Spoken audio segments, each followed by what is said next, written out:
더불어민주당이 오늘 이재명 대선 후보의 대한민국 대전환 선대위 1차 인선 결과를 발표했습니다. 원팀을 표방하는 민주당 선대위는 내일 공식 출범할 예정입니다. 한편 국민의힘은 대선 후보 선출을 위한 당원 투표가 시작과 함께 폭발적인 투표율을 기록했습니다. 국회 취재기자 연결해 자세한 내용 들어보겠습니다. 정주희 기자, 민주당 소식부터 전해주시죠. 네, 민주당은 오늘 메머리급 드림팀 선대위 1차 인선을 발표했습니다. 민주당 선대위는 용광로 선대위를 표방하고 있는데요.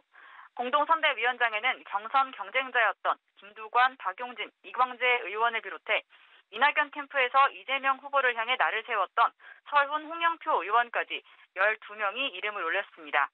추미애 전 법무부 장관은 명예선대위원장을 맡았고 이낙연 전 대표와 정세균 전 국무총리, 이해찬 전 대표 등은 상임 고문단으로 참여합니다. 선대위는 내일 공식 출범식을 갖고 본격적인 대선 체제에 돌입합니다. 당연직으로 상임선대위원장을 맡은 송영길 대표는 하나의 힘을 강조했는데요. 직접 들어보시겠습니다.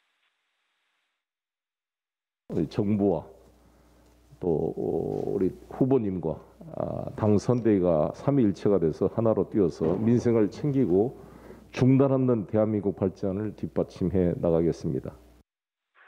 네, 그리고 이재명 후보는 오늘 민생 정책 행보를 이어갔습니다. 광복회와 대한노인회를 잇따라 찾아 노년층 표심을 공략했고 앞서 오전에는 국회에서 박병석 국회의장을 만났습니다.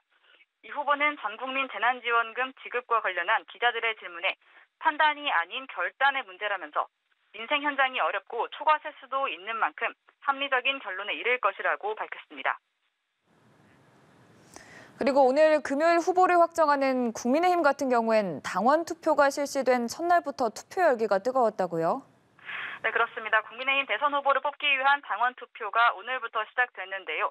투표 시작 첫날부터 투표 열기가 뜨거웠습니다. 오후 5시까지 최종 집계된 투표율은 43.82%로 역대 최고를 기록했습니다. 4명의 후보도 당심을 잡기 위해 바쁘게 움직였는데요.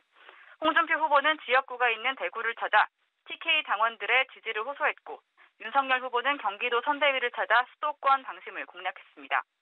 막판 뒤집기를 노리는 유승민 후보는 오전 일찍 국회의원회관을 돌며 투표권을 가진 보좌진들에게 한 표를 호소했고 원희룡 후보는 연합뉴스TV에 출연해 공중전을 펼쳤습니다. 이준석 대표는 당원들의 적극적인 투표를 당부했는데요. 직접 들어보시겠습니다. 지금까지의 당내 선거에 대한 일반적인 예측은 모두 동작하지 않을 것임을 의미합니다. 여러분의 참여가 우리의 대선 후보를 결정합니다.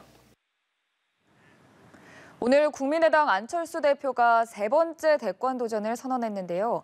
야권의 대선전에 변수가 될 것으로 보이거든요. 네, 국민의당 안철수 대표가 내년 3월 대통령 선거에 출마한다고 공식 선언을 했습니다. 안 대표의 대권 도전은 2012년과 2017년 대선에 이어 이번이 세 번째로 세 번 모두 거대 양당 사이 제3지대에 깃발을 꽂았습니다. 안 대표는 출마 선언문에서 기득권 양당들이 부적폐를 몰아내고 신적폐가 들어서는 적폐 교대만 반복하고 있다며 거대 양당 대선 후보들을 싸잡아 비판했습니다. 직접 들어보시겠습니다. 이 나라를 5년간 맡겠다고 나선 대통령 후보들은 어떻습니까? 국민들은 놈